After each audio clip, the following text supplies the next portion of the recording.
Haji Sarifuddin akhuna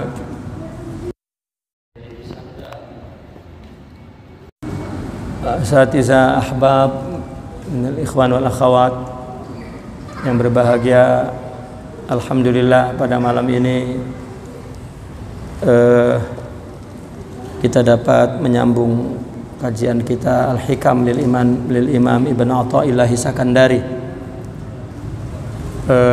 Minta maaf saya datang terlambat karena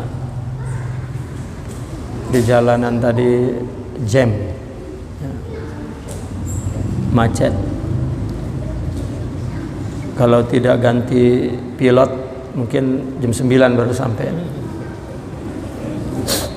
Terpaksa ganti pilot tadi.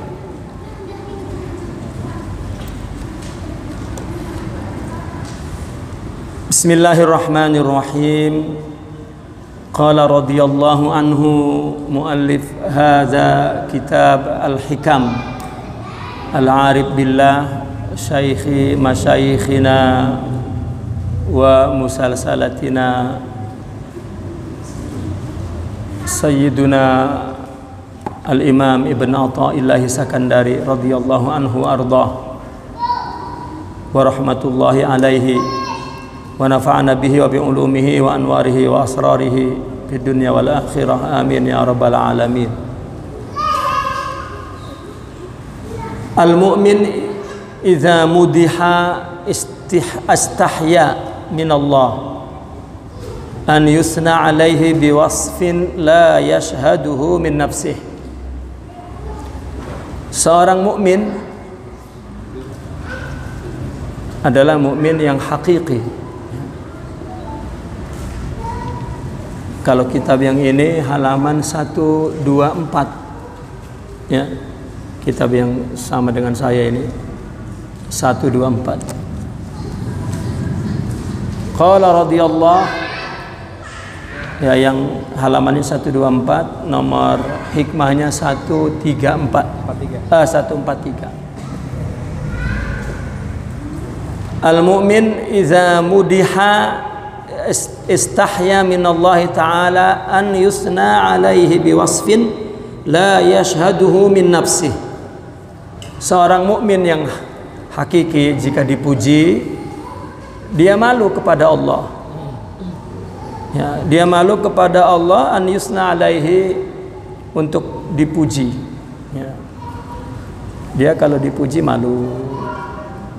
An yusna alaihi biwasfin, dipuji dengan satu sifat la yashhaduhu, yang ia tidak menyaksikan sifat tersebut min nafsihi, ada pada dirinya. Sifat kita itu adalah tidak ada sifat. Paham? Sifat kita adalah tidak ada sifat.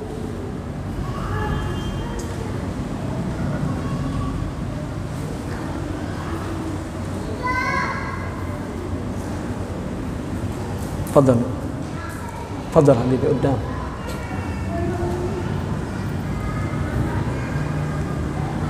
Sifat kita adalah tidak ada sifat. Yang dinamakan tidak ada sifat itu adalah sifat buruk.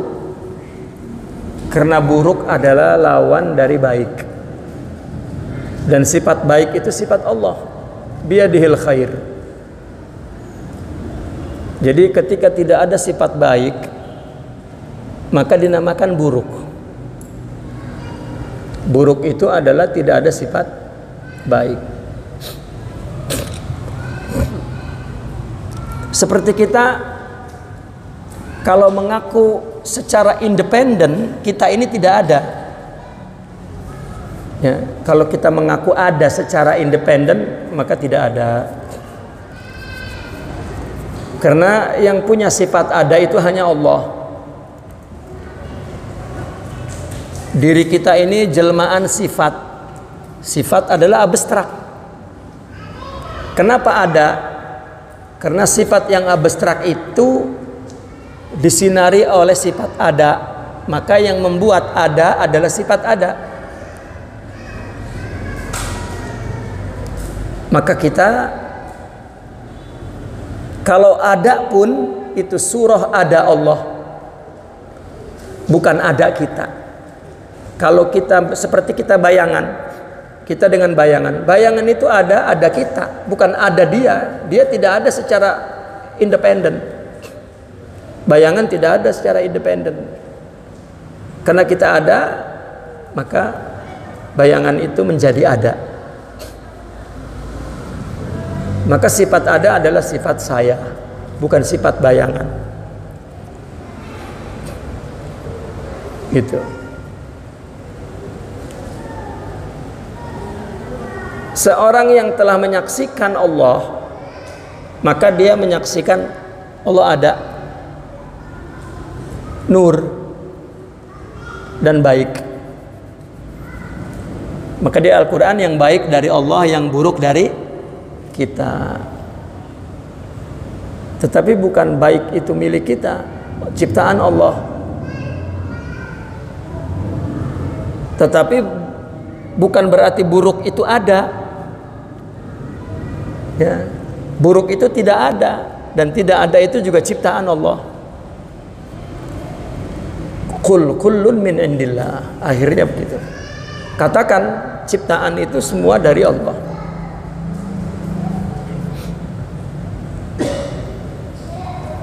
Nah, maka seorang yang syuhud, yang menyaksikan Allah,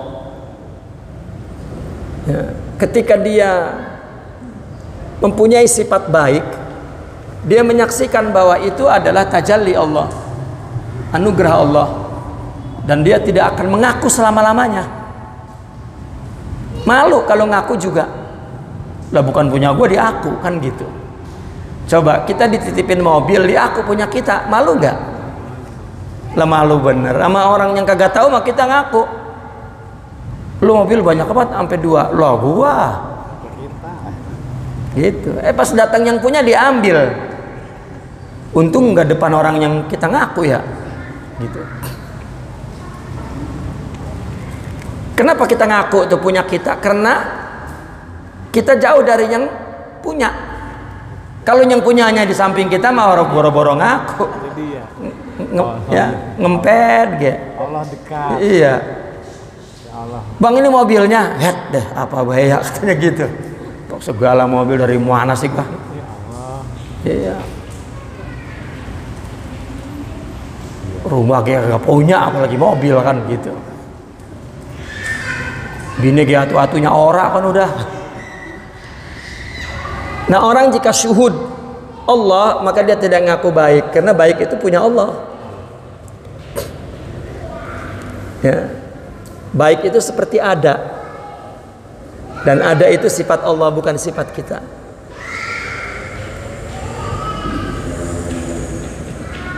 Nah, maka apabila orang yang menyaksikan kalau dipuji dia sifat baik, malu. Ampun dia, aduh. Ya, malunya dia menyaksikan Allah.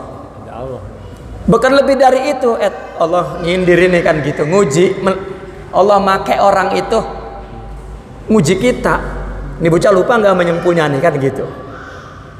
Ini mah dia puju dan jereget baik. Lah gue emang keturunan ke-8. Lah ke-8 udah kagak dapet keturunan mah. Iya, lupa ngaku keturunan gue udah ke-8 ge. Nah, ini namanya ghafil. Kalau yang hadir bersama Allah, dia tahu bahwa yang baik itu dari Allah. Makanya nggak pernah ngaku, bang, gua apa gimana kurang sabar tuh. Gua mah sabar banget bang. Nah, ini namanya dia nggak syuhud. Lah mobil boleh minjem lagi dia aku baik. Contohnya begitu. Nggak menisbatkan baik itu kepada diri sendiri. Ya, tidak menisbatkan. Lah saya nggak pernah ngaku baik. Ya, secara sarahah, secara belak-belakan emang kagak ngaku. Tapi kalau nyindir namanya dia pisan. Ya, dalam kacamata tasawuf lebih baik belak-belakan, dosanya hilang seketika. Ya, kalau nyindir mah itu dosanya lebih berat. Ya nyindir dewek. Gitu. Romannya emang nggak belak-belakan pisan. Sama juga begini, orang nyumbang disebut ini sumbangan, bilang bang saya emang nggak mau ria dari hamba Allah gitu.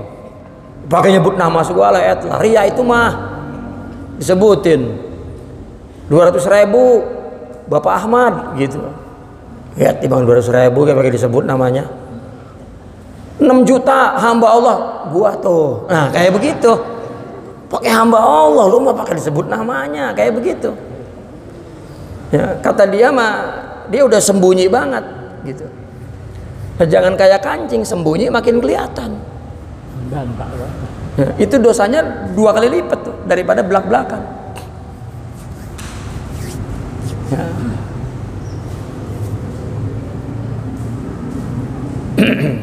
Nah, maka di sini dikatakan oleh Imam Ibn Athaillah, orang yang syahid, orang yang sudah menyaksikan Allah, inilah mukmin yang hakiki. Jika dipuji malu kepada Allah, ya malu kenapa? Malu dipuji dengan sifat yang dia menyaksikan bukan punya dia, punya Allah. Sabar, syukur, ridho gitu. Jangan kepengen kita dipuji sama orang, jangan ngeredeng biar namanya dia pisan supaya dipuji. Ya, tidak.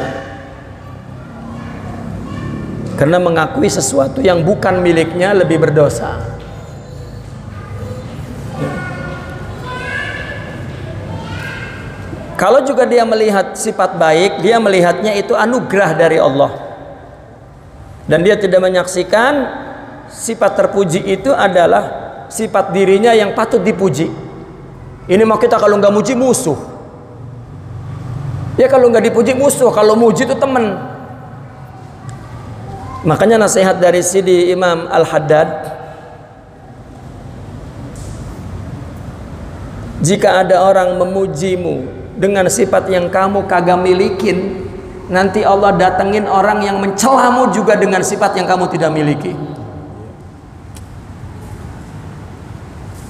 Ya, tahu-tahu tiba-tiba lah gua orang ngapa-ngapa, ditakrak inget baik beliau ini Bapak, banyak banget bahasanya dah. Ya lo orang ngapa-ngapa kok ditakrak baik lah, gua perasaan bener baik. Ini jangan-jangan yang hadir bukan orang Cibitung ya? Orang Cibitung apa semua? Iya dah kali milenial. Iya.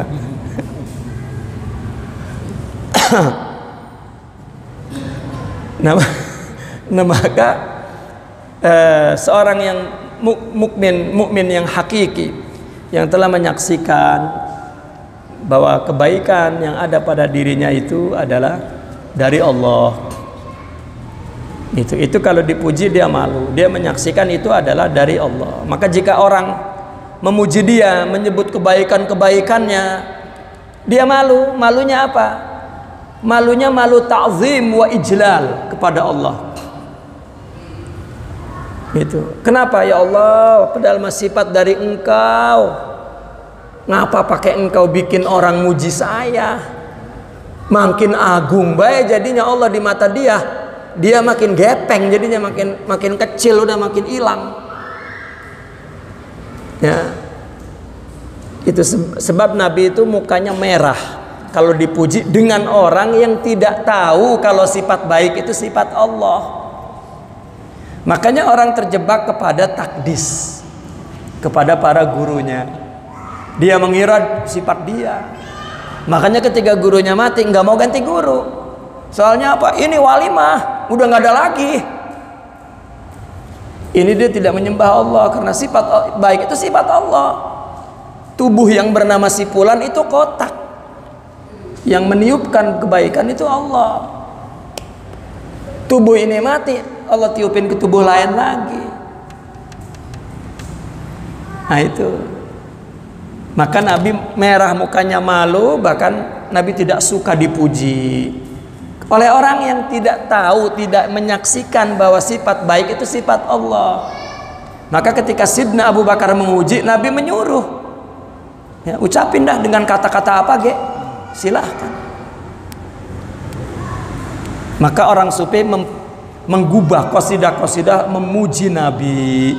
Itu kudunya dulu mah itu qasidah itu dilantunkan dengan tertutup, eksklusif di antara mereka yang mengerti bahwa itu pujian kepada Allah. Dia puji para aulia, dia puji para masyayikh. Para muridin tahu bahwa ini memuji Allah. Ya, karena sifat itu ada dalam kotak tubuh bernama sipulan, ya maka sipulannya dipuji. Kayak orang demen, ya misalnya demen sama gadis setu, gitu. Itu nama setu dipuji mulu. Oh setu katanya gitu. Padahal bukan setu. Maksudnya gadis setu. Betapa indahnya engkau setu, gitu. Nah begitu juga memuji tubuh Abdul Qadir, Asy-Syadzili, Bahauddin Naqsabandi dan seterusnya.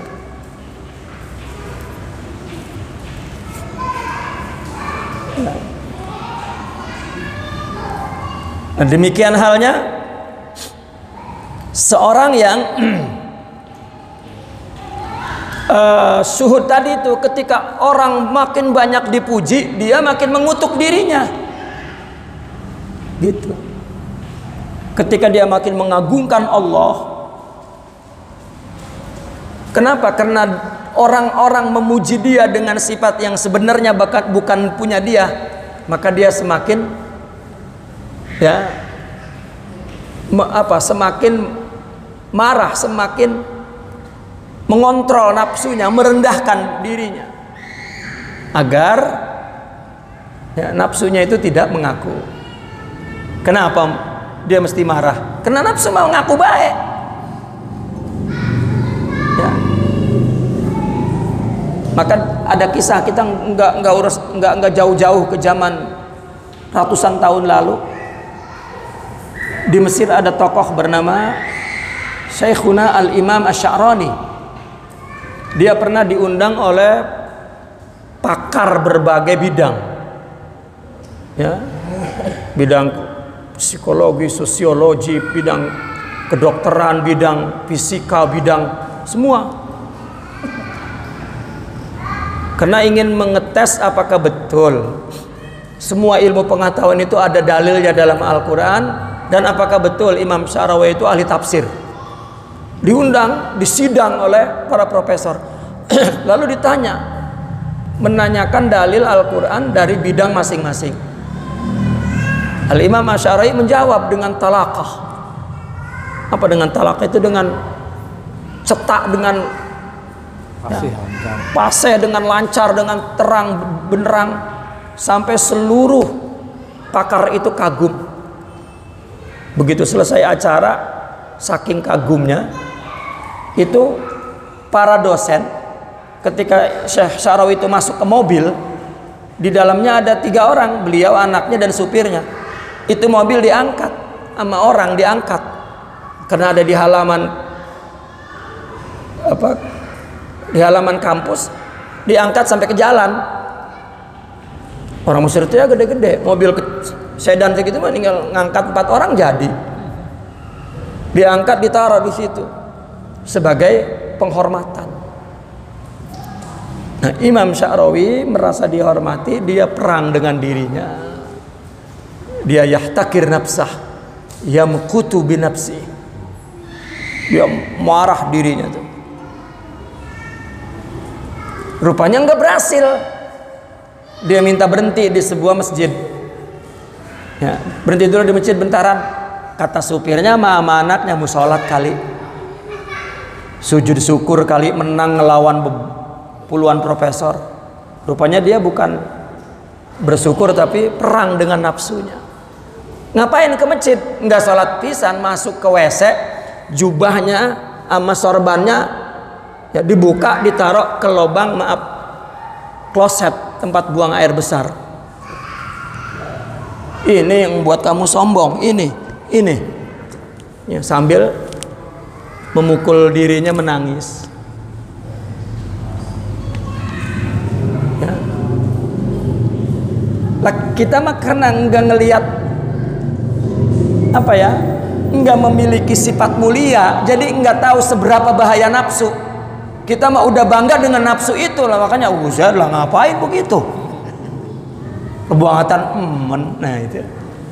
Tapi bagi yang melihat bahayanya nafsu, karena begini, kan ada dalam kitab Tauhid Arsalan itu, ketika orang bertauhid baru dia merasa syirik. Kalau belum bertauhid rasanya tuh tidak syirik, rasanya tauhid pisan. Iya, makanya ngatain tibang orang cium tangan juga, wah ini nyembah orang gitu ya. Rasanya tauhid pisan, padahal mah nggak ada tauhid pisan. Orang ketika dia bertauhid maka bana syirkuh katanya. Karena yang menyaingi Allah itu diri ini nih, diri ini, tubuh kita ini, sifat diri, bawaannya mau ngaku baik. Kenapa ngaku? Kenapa juga aku tuh bahasa kita itu ngaku dari aku. Aku kan anani. Karena kita hanya menjadi seorang diri, nggak bisa kita menjadi dualisme pribadi, tidak. Makanya kalau ada dualisme pribadi itu apa, penyakit psikologis, gila gitu, masalah. Dia nggak, kita hanya punya satu diri, yang memelihara diri kita hanya kita. Begitulah cara Allah memelihara setiap orang. Itu sebab selalu mengaku, merasa ada. Itu karena seluruh sifat ada menjelma dalam fisik ini.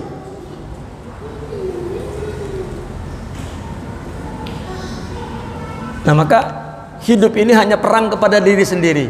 Jangan pernah merangi orang lain. Orang nyaci maki kita, orang ngejelekin kita, ya, sebetulnya yang perlu kita lawan diri kita. Orang itu yang memburuk-burukan, yang mencaci maki orang, dia tidak bisa melawan dirinya. Tidak bisa melawan dirinya. Ya.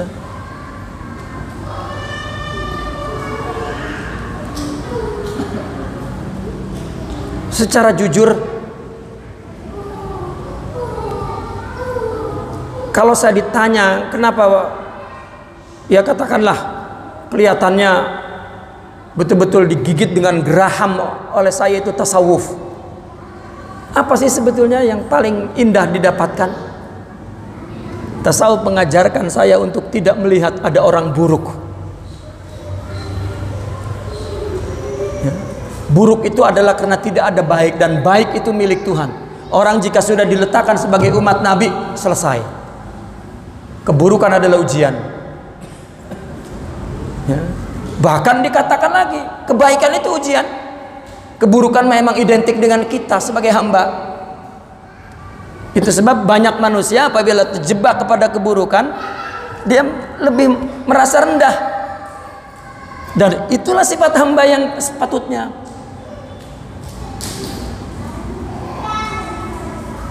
Ya.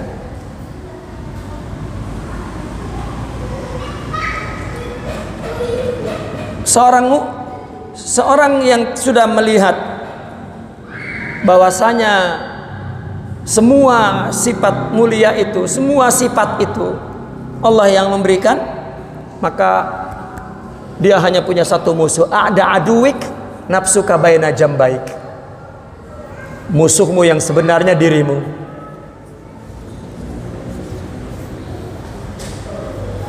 Kalau orang marah sama kita nggak marah sama dia. Ya artinya marah, menghina, maksudnya menghina. Ya. Menghina itu kan berarti dia tidak memiliki sifat baik, maka yang keluar hinaannya. Nah, ketika kita punya sifat baik, maka yang keluar dari kita sifat baik, meskipun dihina.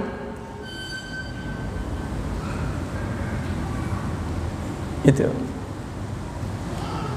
Namun jika kita juga tidak punya baik, maka kita marah. Lo gue mau marah ge karena dia ngehina ge, gitu. Kata dia mah, gitu.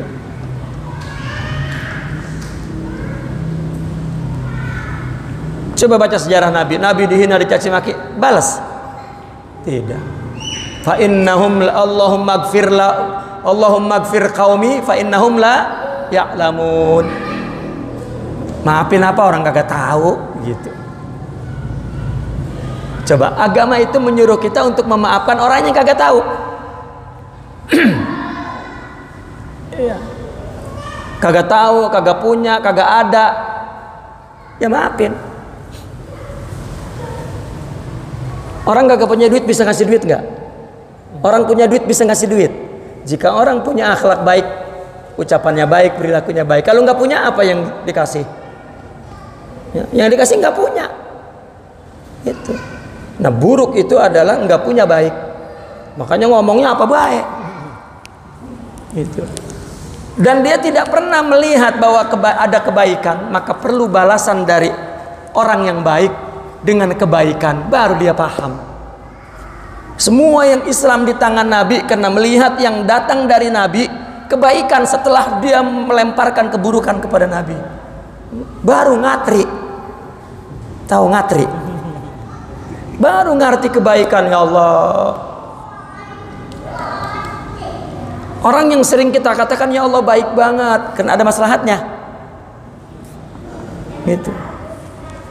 Kalau nggak ada maslahatnya mah, lah, baik gue cuman begitu gue, katanya gitu. Karena dia tidak punya kebaikan.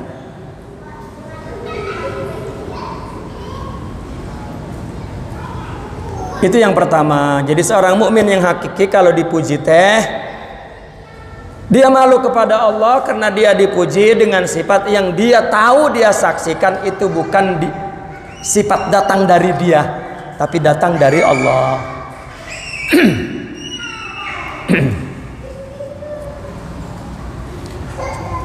Namun dia melawan nafsunya. Nih orang arif nih, ketika dipuji orang, dia lawan nafsunya. Lalu dia bersyukur kepada Allah bahwa Allah memberi sifat baik itu. Jangan depan orang, ya alhamdulillah namanya saya mah biar ulah. Bukan. Ini mah begitu. Empok sabar banget, Pok. Empok mah orangnya laki medet ge. Empok mah hebat banget lah, ya alhamdulillah namanya gua mah. Wah, iyalah. Ya, enggak begitu. Iya. Dia melawan dirinya, tapi kemudian di depan Allah dia bersyukur, ya Allah. Ya.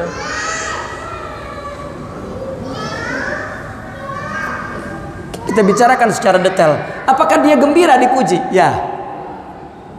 Karena itu anugerah dari Allah.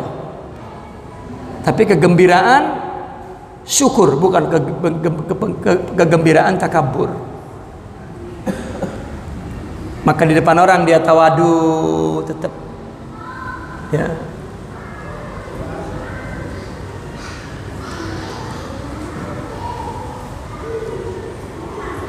Nah, kecuali bagi seorang yang baru, emang jangan bersyukur dulu. Ya, belum tentu. Kenapa? Karena belum tentu itu sifat-sifat dia. Karena dia baru permulaan. Begitu. Nah, baru kayak zikir 2 tahun romannya dipuji, lu udah kayak wali lo gitu misalnya. Ya, itu musibah tuh. Ya. Nah, maka dia merasa keberatan. Ya, atau orang zahid dah, orang abid, orang yang udah mulai berjalan, apabila dipuji dia menderita tuh dan nggak ada gembira sama sekali. Kenapa? Karena memang dia ketakutan. Tapi jika para aulia, dia tidak takut, karena itu anugerah dari Allah. Seperti begini, orang yang kalau belum matang dikasih harta ada kemungkinan jatuh, maka dia ketakutan banget, hati-hati. Tapi bagi mereka yang sudah matang, silakan, karena dia nggak akan kelindih, nggak akan gitu. Itu para arifin. Tapi tetap perlawanan kepada dirinya kuat, karena sudah biasa, sudah muta'awid, yani mujahadah kepada nafsu itu. Makanya fenomena di dalam tarekat pada mula-mula itu dia begitu tasaddud dalam melawan nafsu.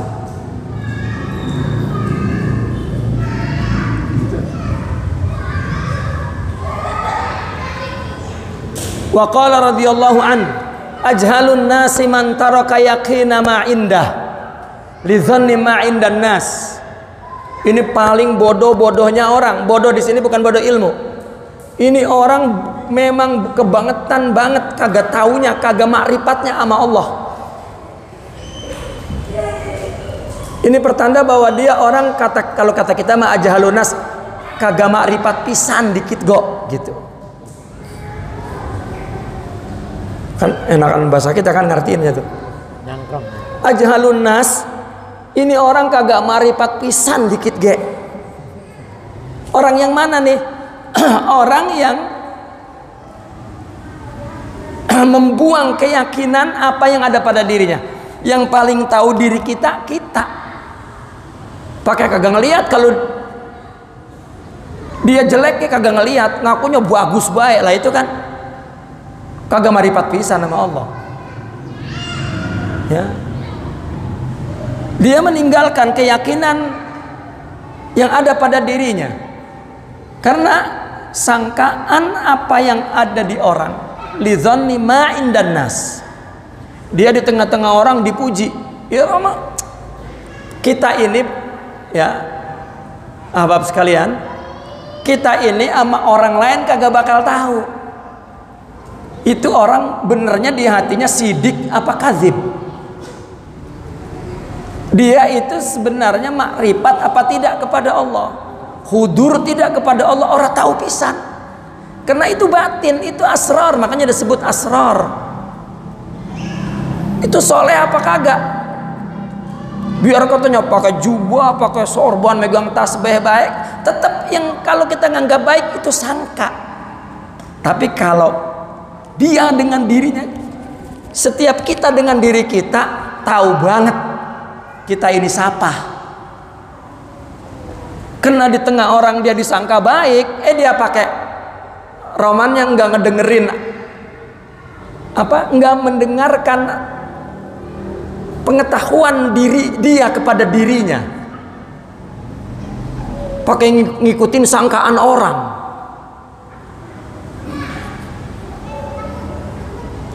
Gitu. Nah ini adalah orang yang tidak ma'rifat kepada Allah. Ay asyadduhum jahla. Siapa yang tahu akan aib dirinya, kekurangan, kelemahan ya, dia dalam khusyuk, dalam khudur, dalam sabar, dalam ridho kepada Allah, siapa yang tahu akan diri kita? Kita. Ya. Meskipun dia omongin baik sama orang, dia mah soleh. Iya, dia mah itu emak itu sabar buat dia mah. Ya. Tetap sangka. Biar murid sama gurunya diwali-waliin sama dia. Enggak sampai ke batas yakin. Tidak sama pengetahuan itu dengan pengetahuan kepada dirinya sendiri. Ya, maka jangan terobsesi dulu dengan pandangan orang, dengarkan. Ya, apa ya, walau alqama adzira itu apa?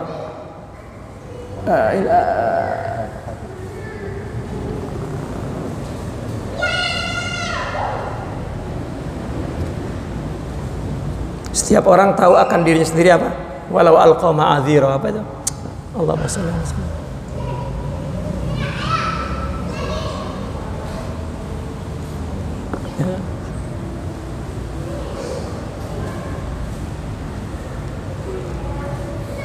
Taib. Jadi orang taraka yaqina ma indah, meninggalkan pengetahuan ya, pengetahuan kepada apa yang ada pada dirinya, pengetahuan kepada apa yang ada pada dirinya. Ya, lidzanni ma indan nas, demi sangkaan orang. Itu demi sangkaan orang. Sampai lupa, sampai enggak mau melihat dirinya. Ya, ngikutin sangkaan orang aja. Ya, dipanggil ustadz terus. Ya, padahal di belakang itu Dia gak tahu, cuman segitu doang genengan. Ya. Nah ini jika terus bersikap begitu, bukan seperti sikap yang pertama, malu, dia melawan diri, ya.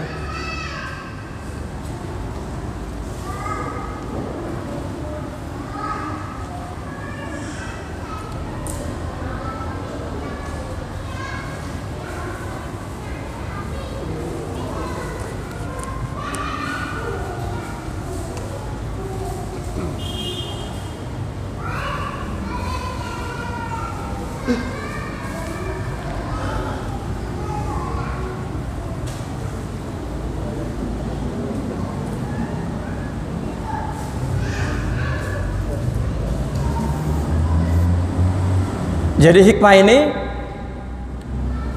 menjelaskan bahwa orang jika tidak syahid, tidak syuhud kepada Allah, atau bukan seperti hikmah yang sebelumnya, mukmin yang hakiki, yang jika orang memuji sifat baik kepada dia, yang dia memang ada sifat itu Allah anugerahkan, ya, tapi karena dia syuhud. Sebetulnya ya, orang jika memiliki sifat baik memang timbulnya syuhud. Ya. Perlu kita sering tekankan ini. Syuhud itu, ma'rifat itu datangnya dari mana? Bukan dari pengetahuan akal ya, bukan dari bacaan, bukan. Kita membaca buku hakikat tasawuf juga enggak menimbulkan ma'rifat, tidak. Ya, biar dia membaca kitab hakikat 20 tahun enggak menimbulkan ma'rifat. Karena ma'rifat itu timbul dari sifat-sifat mulia yang ada dalam rohani, yang disebut hakikat,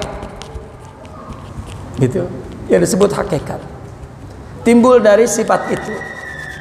Jika ruh kita Allah anugerahkan sifat-sifat mulia yang disebut maqamat ruhiyah atau sifat ulia atau akhlak mulia.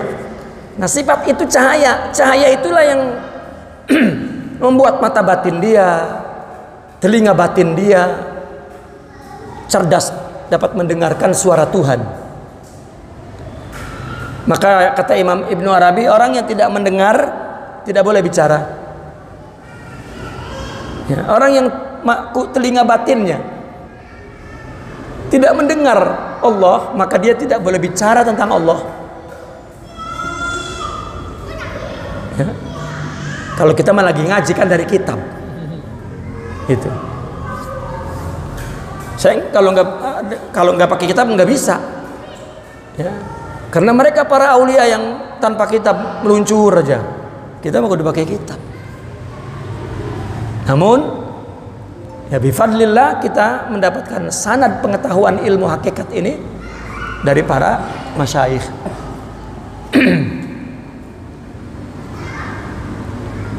Kalau nggak pakai kitab kayak bawa mobil lepas tangan gitu, ya.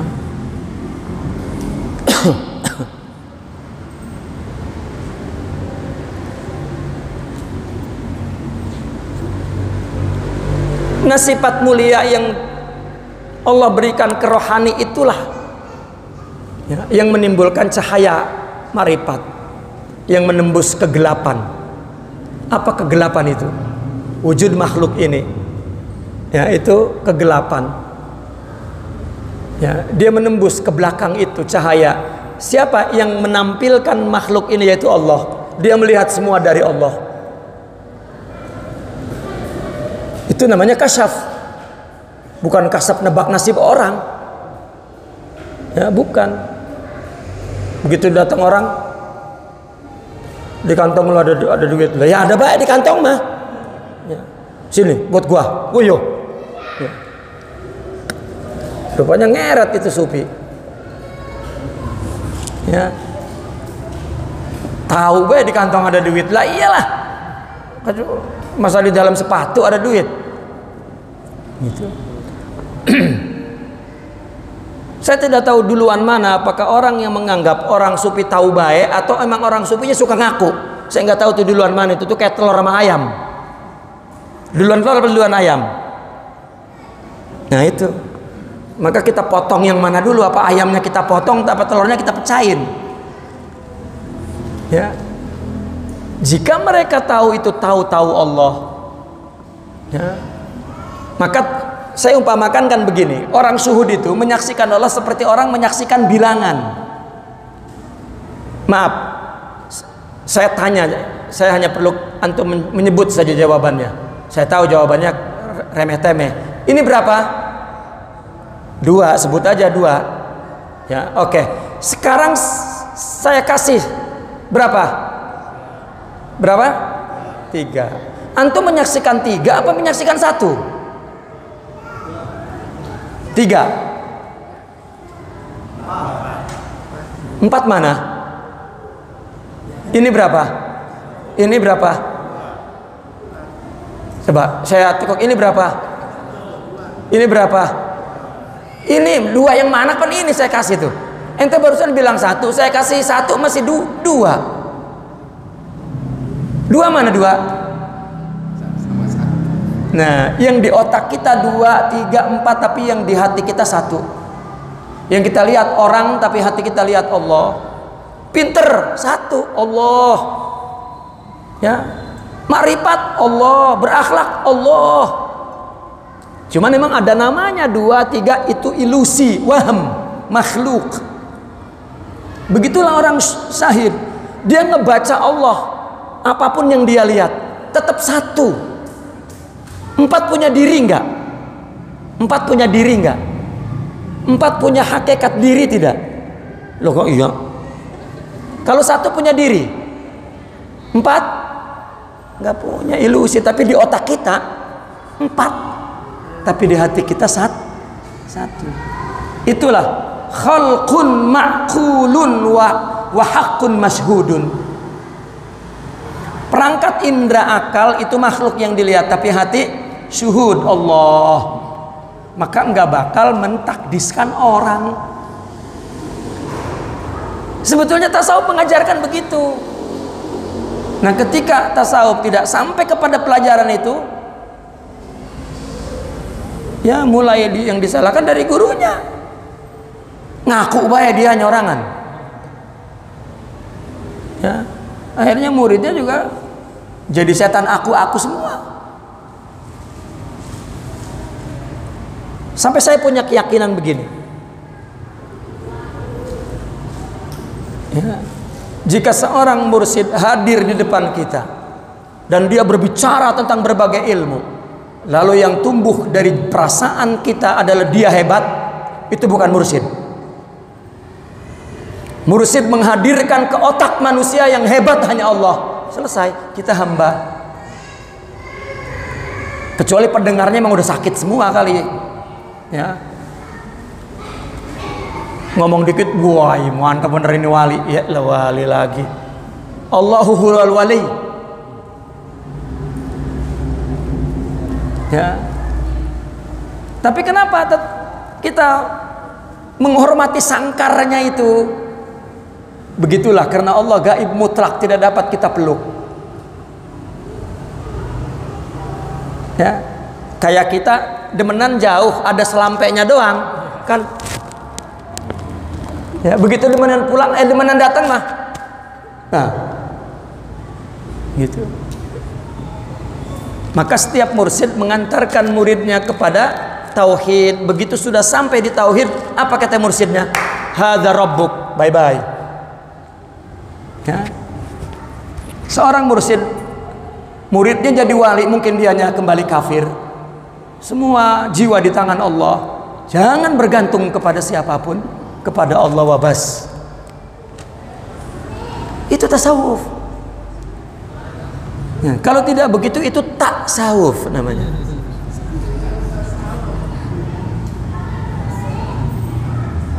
Ini hikmah ini mengajarkan itu.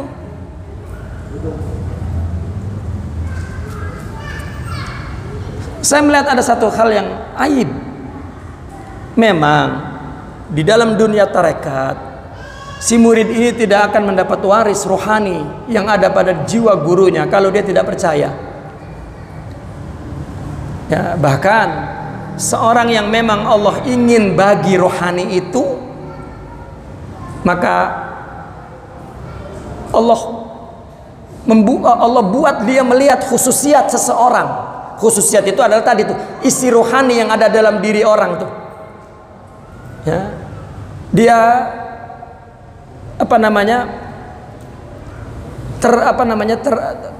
tertarik begitu, terpesona dengan rohani itu. Karena yang dia ingin itu, maka Allah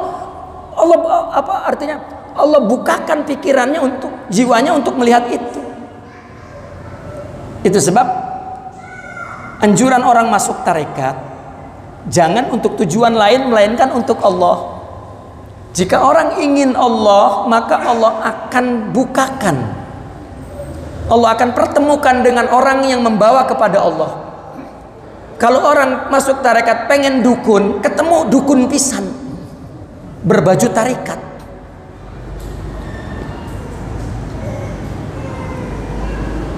Tadi kan sifat baik seseorang, sifat itu tidak bisa diketahui oleh orang lain. Tetapi jika orang ingin Allah, Allah buat kecenderungan dia kepada khususiat itu, kepada khususiat ya asrar, sifat baik rohani, nur yang menimbulkan syuhud ma'rifat seseorang, maka dia hanya melihat itu saja dan tidak melihat basyariahnya.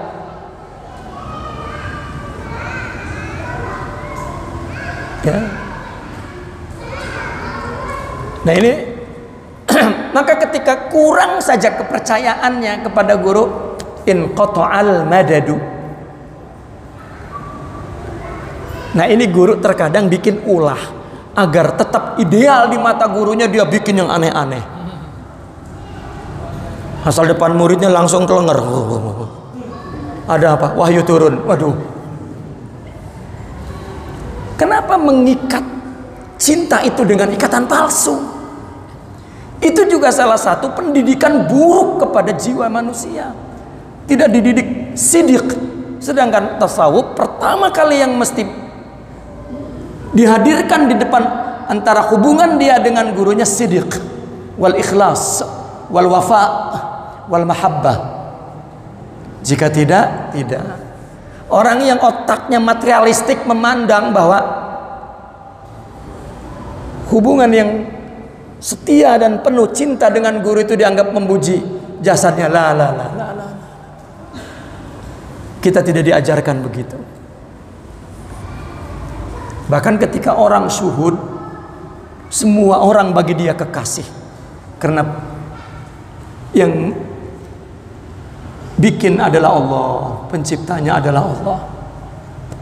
Enggak kudu orang yang punya sifat mulia aja dia menghormati Allah, bahkan semua walau kana kafira, meskipun kafir. Ya. Ini kalau ada orang kafir namanya melengos bae, aseng setan badah katanya. Apa bae? Ya. Lah, dia saudara kita. Yang bukan saudara kita itu adalah kambing. Manusia itu saudara kita membangun peradaban manusia, walau kana kafir.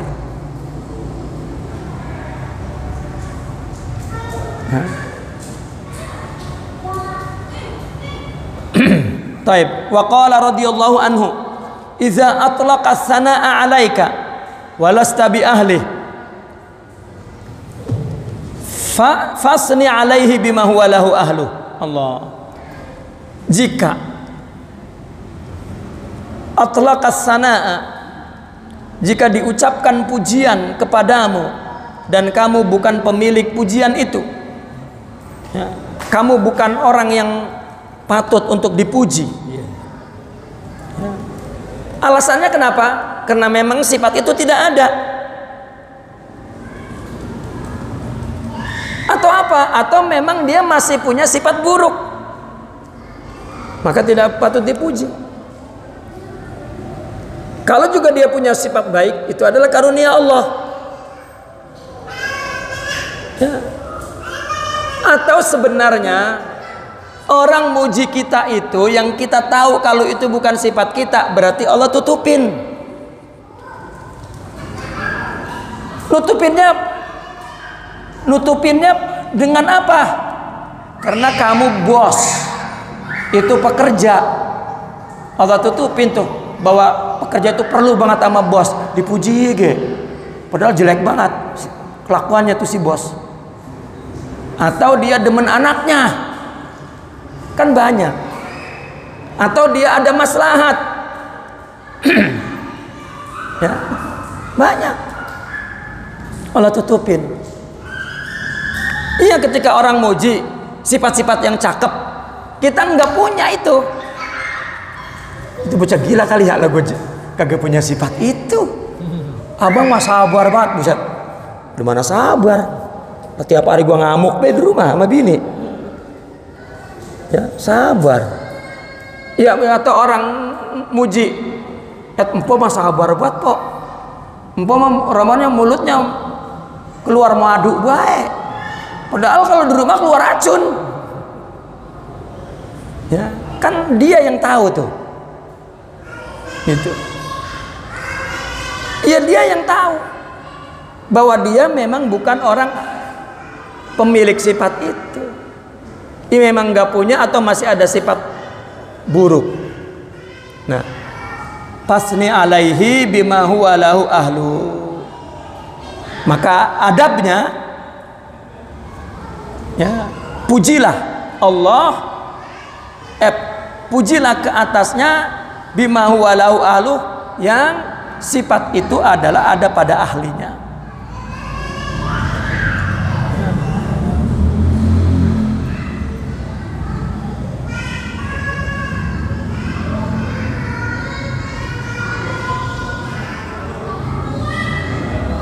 Nah, idza atlaka sana 'alaika wa lasta bi ahli fasni 'alaihi bima huwa lahu ahlu.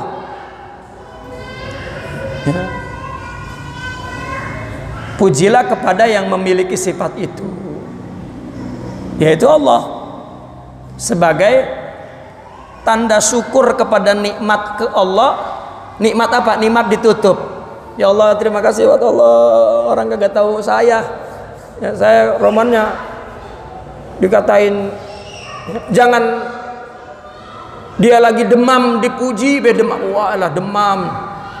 Ya, itu bebannya 2 kali. Orang berbuat atau mengaku sesuatu kebaikan yang dia tidak berbuat, ketika dia mau melakukan perbuatan itu mempunyai beban 2 kali. Pertama, beban sulitnya suatu perbuatan baik. Kedua, ujian dari Allah karena engkau mengaku sesuatu yang bukan punyamu. Sama dengan kita mengatakan sesuatu yang kita belum kerjakan, 2 kali nanti ketika kita mengerjakan itu beratnya. Ya, bahkan mungkin gak dapat. Itu sebab nih puji Allah, karena apa? Karena Allah nutupin. Ya, Allah nutupin sifat buruk kita. Gitu. Bahkan sebetulnya kita bertanya nih, ngapa itu orang muji baik? Jangan kegeeran. Ngapa ya? Kagak pugu-pugu lagi muji baik. Coba. Ayo gue muji. Pas terakhir punya duit nggak bang? Ngutang rupanya. Iya, artinya di belakang itu apa? Karena orang yang keluar baik dari mulutnya dan perbuatannya adalah orang yang memiliki kebaikan itu.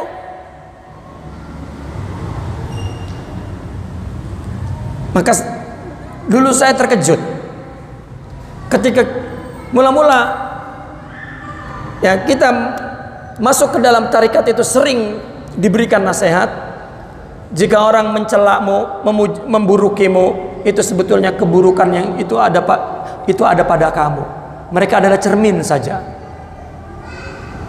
Ya, maka lihat orang ketika mula-mula berdakwah, kenapa banyak yang menghalang, menggibah, ya, agar introspeksi.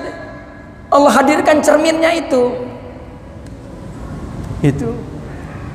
Ya, Allah hadirkan cerminnya itu. Janganlah gua lah di jalan kebaikan lah jadi kayak apa gue lah. Iya, nah gue ini mengabdi kepada agama Allah. Mau coba? Malu. Tidak. Itu Allah yang menghadirkan cerminnya. Itu nasihat pertama tuh. Artinya pikiran saya berarti kalau orang udah mulai memuji itu kan cermin kita. Ya, begitu. Jika itu sifatmu ada kan tadi, kalau sifat enggak ada maka yang tadi dibicarakan. Itu. Tetapi kemudian saya terkejut lagi dengan satu nasihat. Jika engkau bersahabat dengan mereka para ahlillah, hati-hati, karena dia tidak punya keburukan maka dia menyikapi kamu baik saja. Itu bukan cermin kamu. Nah, di situ kita mesti tawadu agar kita mendapatkan sifat itu kepada kita. Jangan mengaku baik seperti kita kepada umum tadi. Ya. Konteks ini dikatakan kita perlu suhbah kepada orang mulia. Tetapi jika engkau sudah dekat, hati-hati kau qillatul adab. Gitu. Karena dia selalu bersikap baik, kita merasa bahwa kita baik sebagai cerminnya. Kan begitu detail itu. Bagaimana kita tetap mempunyai kesadaran yang tinggi, intibah, kehati-hatian, agar fokus memperbaiki diri saja. Jangan mikirin orang. Orang itu penyakit. Itu tuh semua penyakit tuh. Obatnya Allah.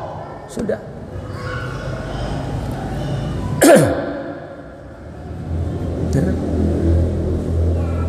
Nah ini kita kalau kaget terus itu, ya kan ini hikmah penggalan, maka kita kudu khatamin itu. Ya. Penjelasan tentang perjalanan rohani ini.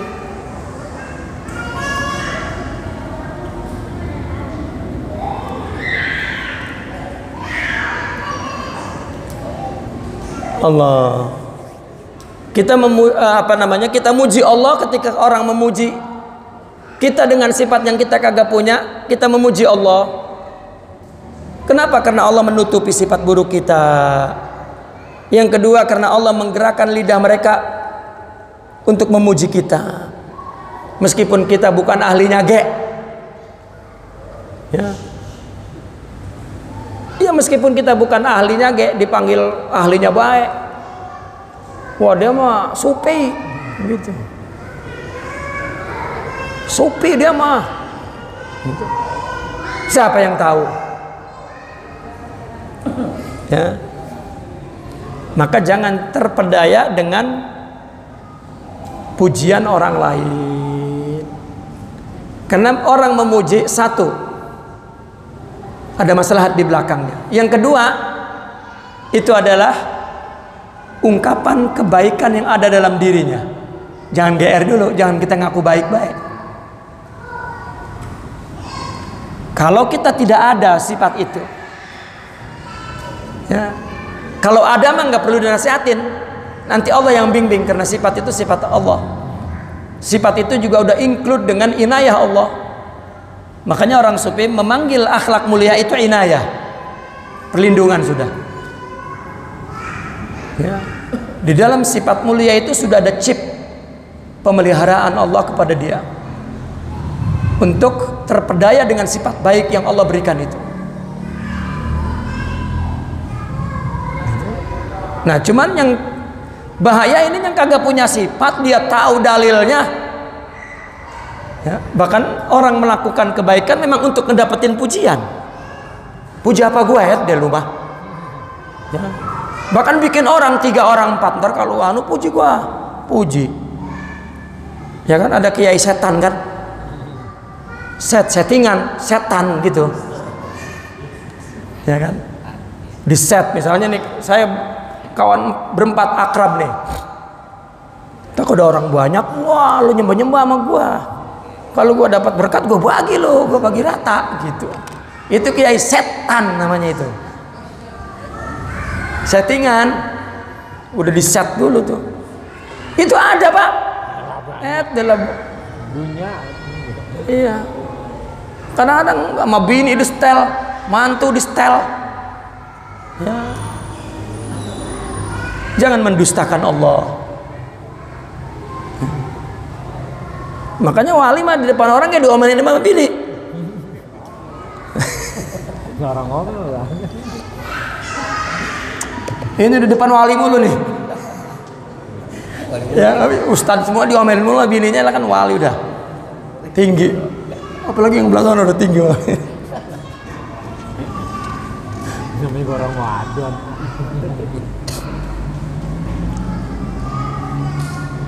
Satu lagi ya, ini kita udah 2 tahun nggak ngaji, kilok bentaran. Al-juhadu qala radhiyallahu idza mudihu inqabadu li syuhudihimus sanaa minal khalqi. Ya.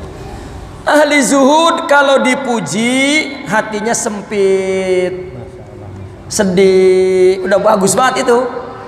Kita kalau udah punya begitu udah bagus banget. Tapi karena ini menceritakan tentang tahapan-tahapan yang tinggi, ya masih diceritakan lagi ada yang lebih tinggi. Kenapa jadi sempit? Li syuhudihim as-sana minal khalqi. Karena dia menyaksikan pujian dari orang. Ya, zuhud ini kalau dalam tataran dalam dalam tingkatan kerohanian ini masih masuk ke dalam kategori murid. Zuhad, abid itu masih masuk ke dalam kategori murid.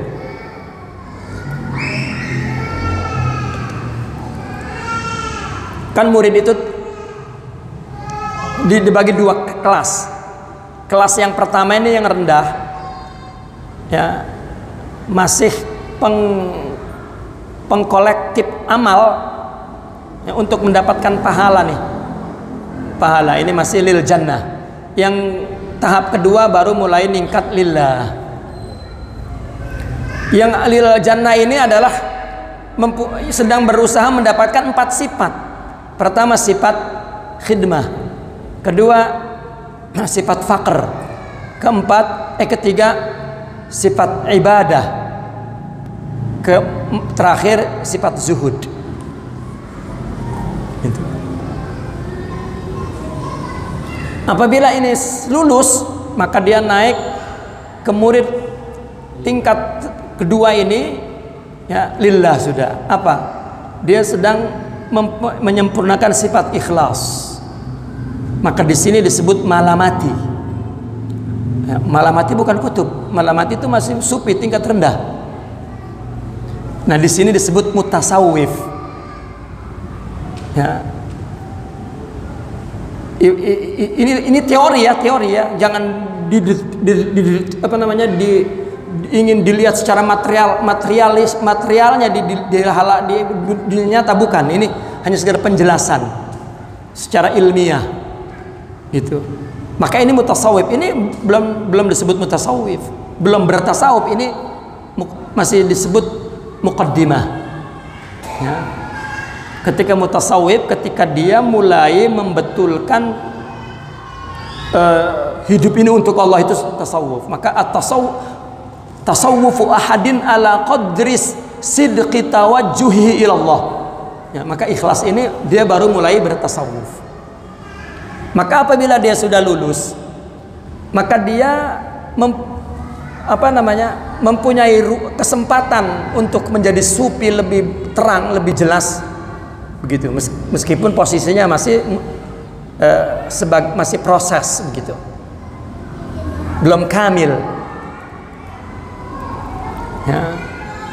Apabila naik baru dia menjadi sufi. Nah, sufi itu kalau dalam dunia fikih ya faqih, mujtahid. Dalam dunia fikih, dalam dunia tasawuf, sufi itu ya, adapun secara majazi orang baru masuk ya udah disebut sufi, boleh. Kita baru belajar kayak udah faqih gitu. Ya. Tapi artinya istilah yang sebenarnya sufi itu adalah wal mursyidul kamil. Sufi kalau belum. Nah, maka orang masih proses zuhud, misalnya dia hidup di hutan, nanam sendiri, ibadah aja di situ. La hada laisa sufi wala syai wala arif billah. Dia orang yang sakit sedang menyembuhkan dirinya.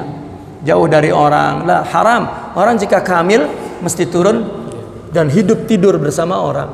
Mesti interaksi karena rohani itu yang perlu ditularkan. Karena manusia sifatnya meniru. Nah, kita yang belum punya di sininya nyampur sama orang berantakan. Biar ngomongnya lurus juga, Allah tidak bisa didustakan karena yang memindahkan rohani ke rohani Allah, bukan kita. Kalau kita mau kita bolongin aja udah, buka dada lo. Ya. Nah, begitu kayak kalau emang kosong mah apa yang keluar? Ya. Iri, dengki, ghibah, hasud pindah semua. Nah, ini orang tidak memprediksi ada kehadiran Allah dalam kehidupannya, dalam dakwah, dalam ya. Namanya kalau udah selesai ngomong udah peren, kagak peren. Kita lagi belum peren, apa peren ya? Rapi. Kita juga belum rapi, belum beres, mau ngeberesin orang, mau nipu Tuhan. Wah iya. Maka jadikan belajar kita, ibadah kita, dakwah kita untuk melawan nafsu kita dan niat karena Allah. Ya. Makanya banyak kita melihat kisah seorang murid begitu mau naik habis diomelin gurunya apa itu. Kenapa? Jangan sampai batal jadi zabibnya, itu istilah mereka. Ya. Ibarat bikin asinan jangan sampai bangkrut, sampai sempurna. Gitu. Lah kalau pengennya dipuji baik mah bocah. Bagus dong, gua kasih. Lah itu mah bocah. Nah iya. Kayak mahasiswa kan, kalau diomelin marah. Bocah. Dipanggilnya maha bocah. Iya. Allah. Ya. Karena ada satu, kalau syahwat mungkin boleh dikendalikan melalui amal ibadah, tetapi ghadabiyah, takabburiyah tidak.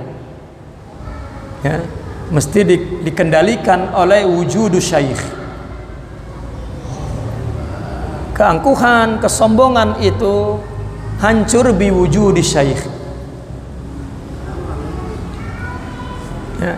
Artinya kalau kita merasa bahwa dapat kebaikan dari orang kagak sombong, maka lihat para setan pengaku-ngaku apa? Loh gua mah nggak ada gurunya langsung Nabi Khidir. Gurunya Syekh Abdul Qadir Al-Jilani lah kapan udah mati. Kok dalam mimpi. Ini kacau. Dia nggak mau ada gurunya orang yang masih hidup, karena sama orang. Dia pengen tampil paling beda. Yang udah mati. Ya. Saya mau bilang itu ajhalun nas kurang tepat. Apalagi yang lebih ngepas? Gobi Bali Ablat. Gobiyun Bali itu. La haula wala quwata illa billah. Ya. Maka orang yang mempercayai fenomena itu, dia pun terserang penyakit iddia, mengaku-ngaku.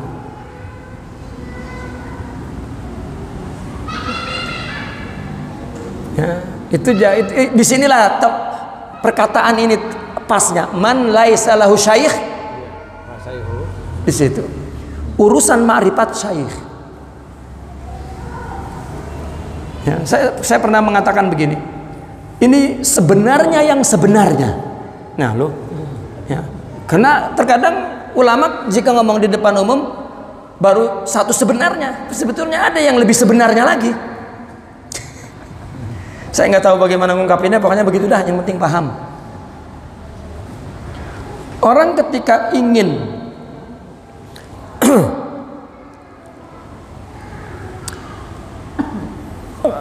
kan saya sering begini, nggak apa-apa saya ulang-ulang karena kita sedang memang memotong generasi, sedang menggunting klise-klise yang error ya, agar generasi berikutnya ini mengerti betul apa itu tasawuf dan tarekat. Karena saya perhatikan, saya kaji perkara-perkara yang error ini, yang salah ini, yang membuat orang lari dari tasawuf, terutama ulama. Karena dia melihat dengan ilmu di situ ada ketololan, dia bodoh. Hak mereka menjauhi. Andaikan mereka melihat hakikat itu, maka apa kata Imam Al-Ghazali ketika dia belum mengetahui itu, dia mengatakan, jika ada di kolong langit ini yang lebih baik dari apa yang aku lakukan, aku akan datangi. Artinya itu satu pengingkaran, tidak ada yang lebih baik dari apa yang aku lakukan. Ucapan ini karena dia menolak cara tarqiyah, cara berguru untuk tarqiyah. Dia merasa bahwa tarqiyah untuk mencapai syuhud wal ma'rifah bitta'lim. Imam Al-Ghazali. Tapi setelah dia sampai kepada batas tertentu, dia merasa miskin, merasa jauh dari Allah, maka dia mencari guru untuk taraqi. Begitu dia telah mewarisinya, apa dia mengatakan, dulu aku hanya buang-buang waktu, saya menjadi al-imam al-mujtahid al-mutlaq, buang-buang waktu dalam konteks syuhud. Tasawuf itu ada 3 tahapan. Tazkiyah, atau yang diistilahkan takhalli. Yang kedua takhalluq atau tahalli. Tazkiyah ini sebetulnya tidak perlu guru, boleh lakukan sendiri. Apabila tahalli mustahab, udah mulai dianjurkan. Yang terbaik perlu guru, karena orang kalau ingin mendapatkan sifat baik, kalau Allah, memang Allah yang ngasih. Kalau tidak melalui proses yang normal, melalui qudwah, nanti menjadi setan pengaku-ngaku. Sifat perlu guru di sini karena untuk membendung sifat ghadabiyah itu. Tetapi jika ingin taraqi, ingin syuhud, wajib asy-syaikh.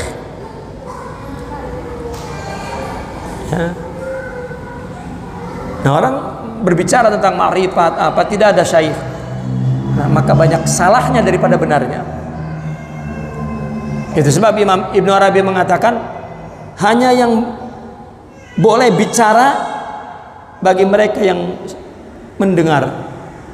Hanya yang mendengarlah yang boleh bicara tentang ilmu hakikat. Apakah mendengar dari Allah atau mendengar dari ahlillah? Ini. Maka az-zuhad idza mudihun kabadu. Kenapa? Karena dia yang menyaksikan orang, makanya dia jauh dari orang. Jauh.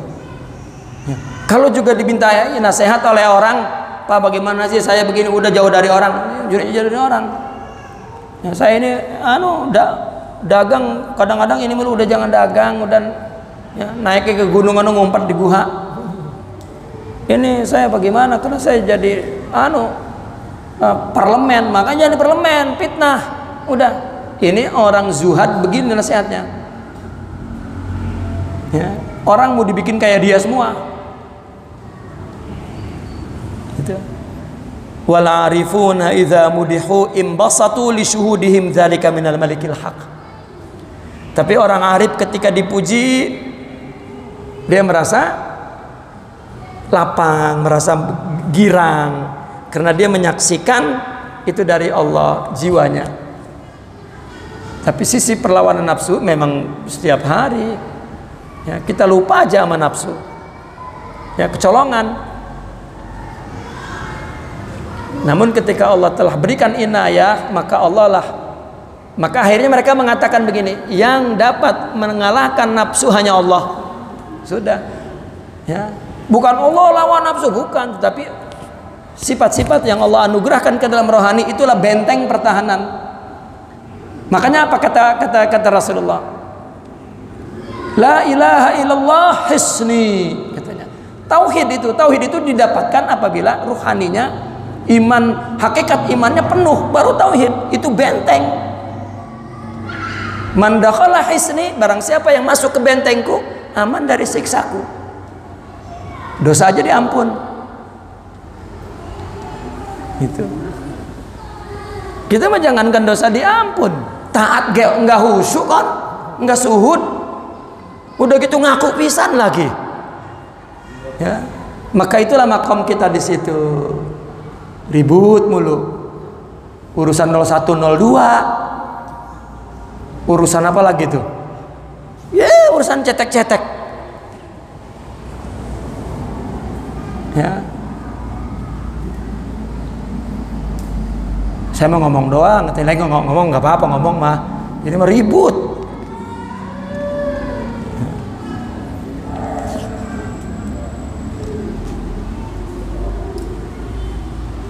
Nah, orang arif jika dipuji, dia merasa senang. Karena apa? Karena dia menyaksikan bahwa itu dari Allah. Mereka orang-orang yang hadir bersama Tuhannya, ya.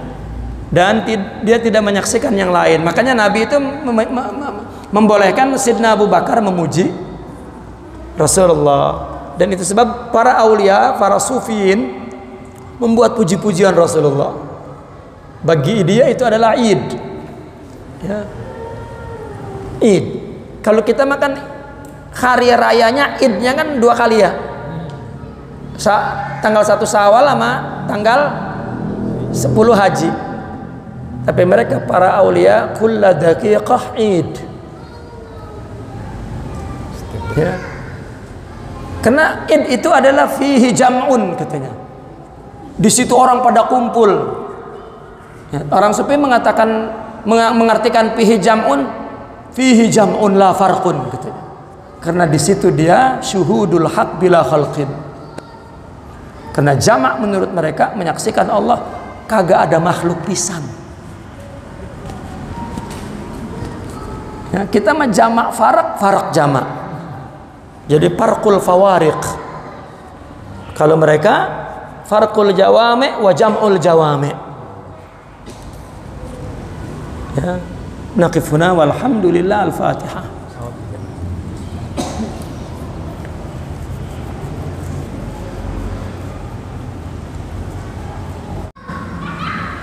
Katanya ini keterangan Imam Ibn Athaillah ketika dia berbicara kepada gurunya Sidi Abul Abbas Al-Mursi, ya. Ada satu hadis yang hadis ini oleh ahli hadis dikatakan lam ajidhu, ya, wa qila dhaif. Jika seorang mukmin dipuji di depan mukanya, maka imannya tumbuh subur. Gitu. Nah, satu ketika Imam Ibn Atha itu memuji gurunya dan gurunya diem. Ya. Maka Imam Ibn Atha menyangka bahwa pujian dia kepada gurunya itu telah membuat di hati gurunya itu gundah atau bukan gundah, girang gitu. Karena beliau membaca hadis ini, maka dia puji gurunya. Dia melihat gurunya cerah gitu, dan beliau berhusnudzon. Kenapa? Karena memang ada sifat pujian itu pada dia dan dia gembira dengan anugerah Allah. Gitu. Terjadi waqa, ya. Lalu beliau menyaksikan gurunya dipuji oleh orang, dicela oleh orang. Nah, dicela oleh orang, dia tidak berbalik mencela, ya, dan juga tidak menyakiti orang itu. Kenapa? Karena sifat puji, sifat cela yang diucapkan oleh orang nggak ada di dia, maka nggak keluar. Nah, kita kalau dicela, nyela lagi, berarti kita punya sifatnya itu. Lo blow on banget, apa lo kata? Wah, lala kan keluar tuh, blow onnya kan ya, gitu. Tapi kenapa tidak membalas? Karena dia tidak punya sifat itu. Ya, itulah Rasulullah ketika ditantang, diludahi, Ya, Nabi tidak membalas karena nggak punya sifat itu. Orang nggak punya bisa ngasih. Enggak. Kita mah kaya, punya apa baik. Ya. Sumpah punya, serapah punya. Ya. Dan dalam membicarakan perbedaan pendapat lengkap diisi dengan ya sumpah serapah itu, karena masih kaya begitu dengan isi itu. Atau tidak mengatakan kebaikan ya, karena tidak punya kebaikan. Wallahu a'lam.